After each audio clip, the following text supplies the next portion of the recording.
Season 6 of Unapologetically Woman. We're celebrating phenomenal women all across Kentucky who make no apologies for their perspectives or the impacts that they are making in the community. Today we're celebrating Dr. Eunice Beatty. Dr. Beatty is a wife, a mom, a grandma, a retired college professor, and who once served as BCTC's Dean of Academic Affairs. Unapologetically Woman, Dr. Eunice Beatty, that's you. Congratulations. Well, thank you, Sharon. It's great to be here. Retirement looks great on you. Well, I'm hoping that I'm wearing it well, but I'm certainly not treating it very well. I don't feel retired at all. Well, that's what I was about to say to you. I don't think you are retired. You've been doing a lot of work. Well, you know, when I retired, I actually, my mom was very sick, and so I probably would have continued teaching, but I'd been teaching for 30 years. And so I was ready for retirement, but not ready to stop.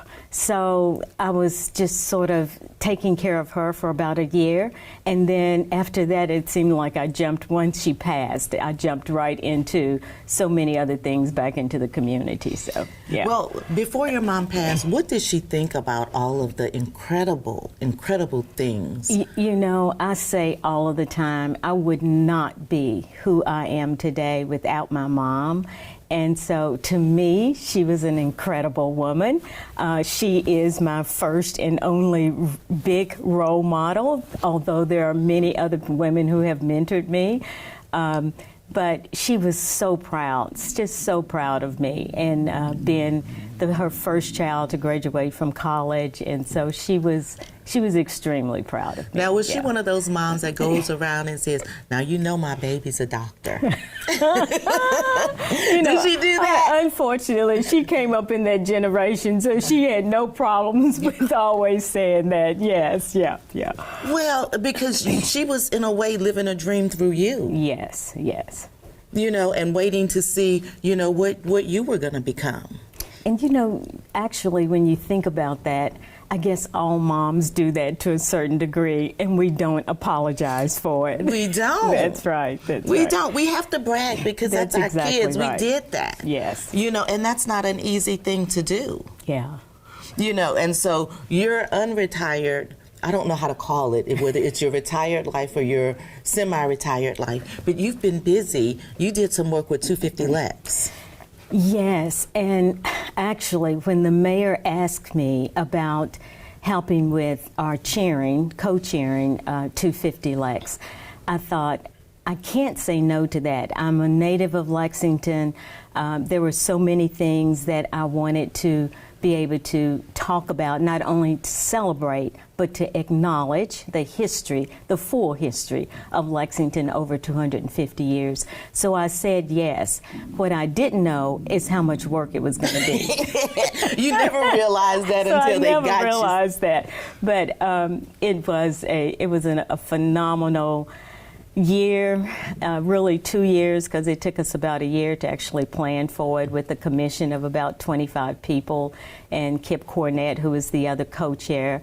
He's incredible. So he was incredible, and the expertise and talent he brought to it from his professional side was really just monumental. So. Together we were able to bring that to fruition, and we always kidded each other. We were actually building the plane and flying it at the same time. So, yeah. Because nobody else had ever done it before, so you had to do it. Yes, yeah.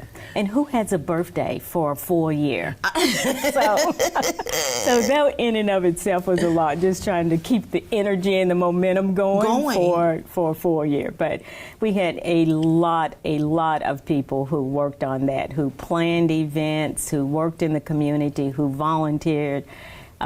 It could not have happened without the strength of the community, the people in the community. And the people wanted it too. Oh, they were ready for it. Absolutely, they were, yeah. And so, tell me what the secret is. In June, you're going to have been married to Anthony for 50 years. Oh, my goodness.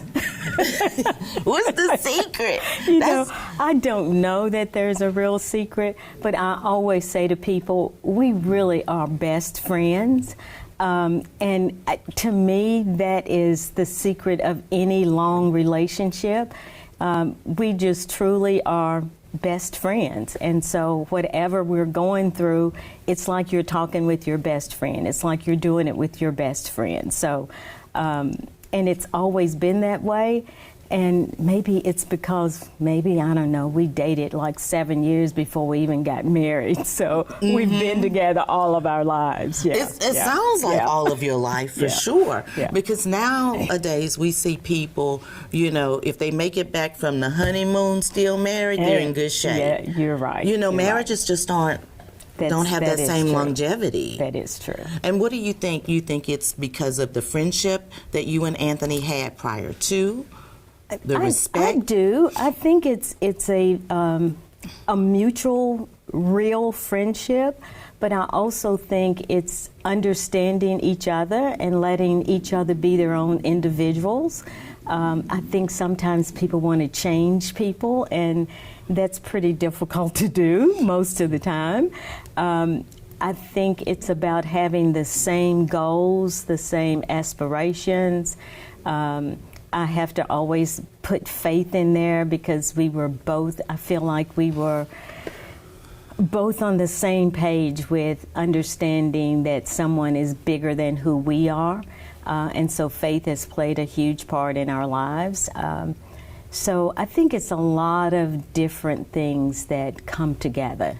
Now, Anthony would simply say, it's just because I say yes. When she says something, I go yes. Well, at least he knows what to do. At least he knows what to do. That is absolutely not true. Well, and Anthony is the former chief of police for Lexington, so he needs to know that following the rules is the best thing. If just say yes. Yeah, and you know, even that particular journey for us, that was very, very unique, him being the first African-American police chief in Lexington, and all of the eyes that were on him and our family and extended family, and the support we had from family and friends and community and ministers. And that is also one of those journeys where we found ourselves being in close of friendship, of talking about what goes on a daily basis, and leaning so much on family and friends in the community. Yeah. Well, and when you're the first, you know, there are some challenges that come along with that. Yes. And so it sounds like him having you there to bounce it off of, and, you know. Yeah, yes. Behind every successful man is a great woman. Give me some, girl. Yes. And an unapologetic woman, absolutely, right? Absolutely. But I think Anthony would agree with that I've been extremely supportive of his roles and what he's had to go through with that. Yeah. Yeah, and it sounds like it's a mutual thing. He supports you, you support him, and, you know, you just keep it moving. But I want to take a different turn. Okay. I want you to talk to me about what it was like growing up in the civil rights era.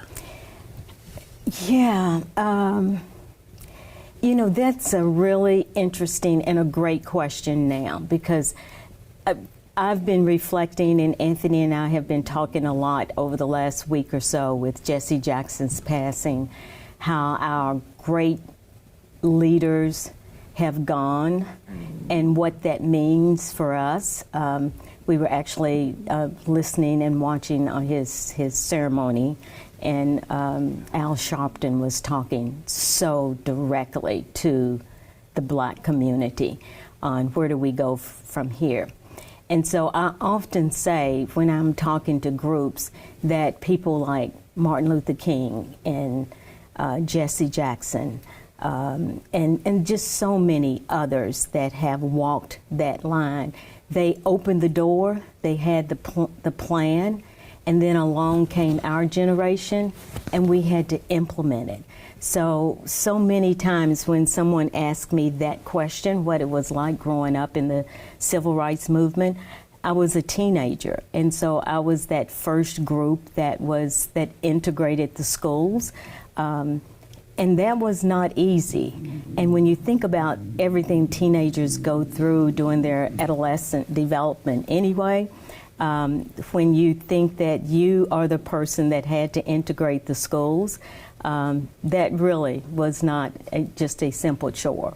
And so it leaves me, or it makes me want to say, it was an experience that I know that I had to do for others to follow, just like Jesse Jackson and many others had to do their thing for us to follow and move the needle in the right direction.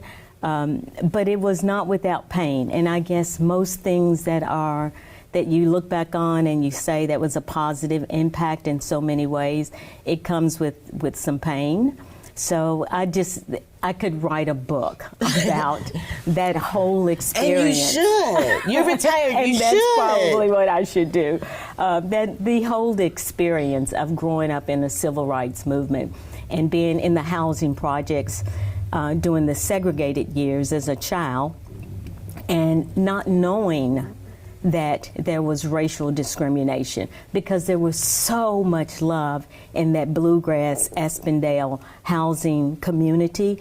It was truly a village, whether you were at school, in a segregated school. I mean, that's all I knew, and there was so much love and caring from those teachers. If you were at home, the neighbors, I mean, you were just a part of their family. And so it was only until we integrated the schools, when I was a teenager, going from middle school to high school, did I realize, oh, this is what this really feels like. This is what this is about. And so that was a transition.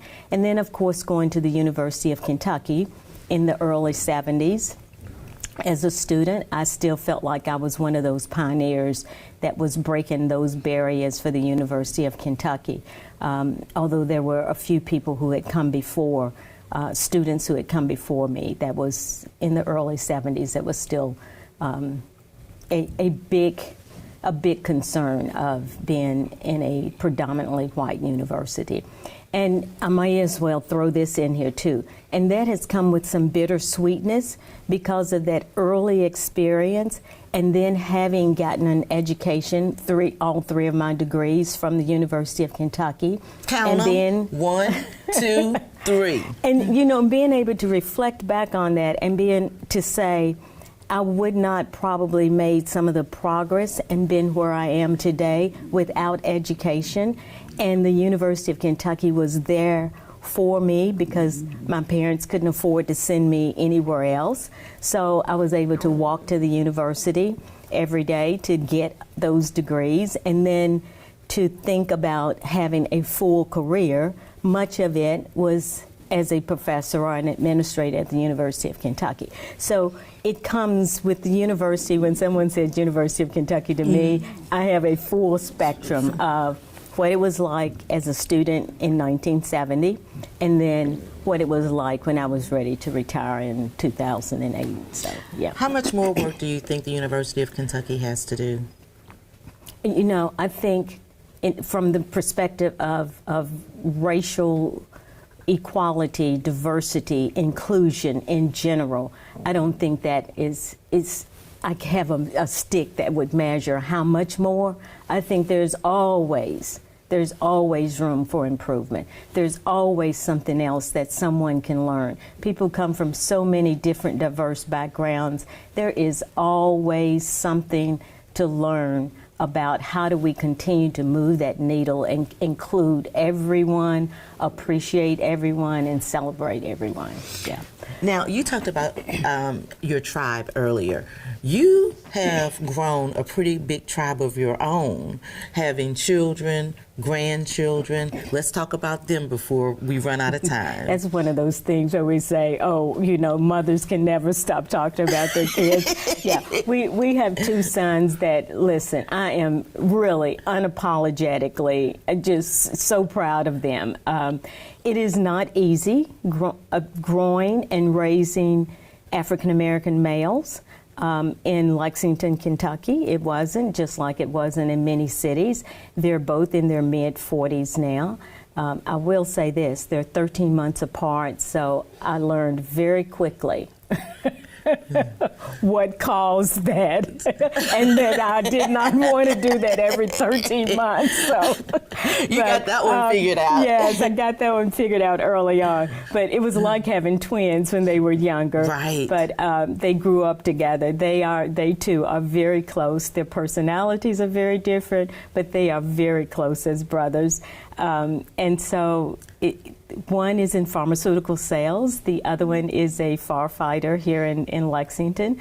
And so even the one in pharmaceutical sales went to police temporarily. So I'm like, they were literally walking in their dad's footsteps of being public service. And maybe mine in some ways, because teaching and educators have a huge piece in public service. I was going to say that's huge. certainly a public service. So they've been around that of giving back all of their lives and affecting other people's lives. So I wasn't surprised at their career paths. So, but they are the joy of our lives. We've done so many things with them. We still do as families. I am so blessed and fortunate to have them living in the same city, because we do have friends that have their kids and grandkids are in another state or at a distance, so we feel so blessed to have that. Absolutely. And I have to talk about the grandkids. Yes. They are the joy of my life.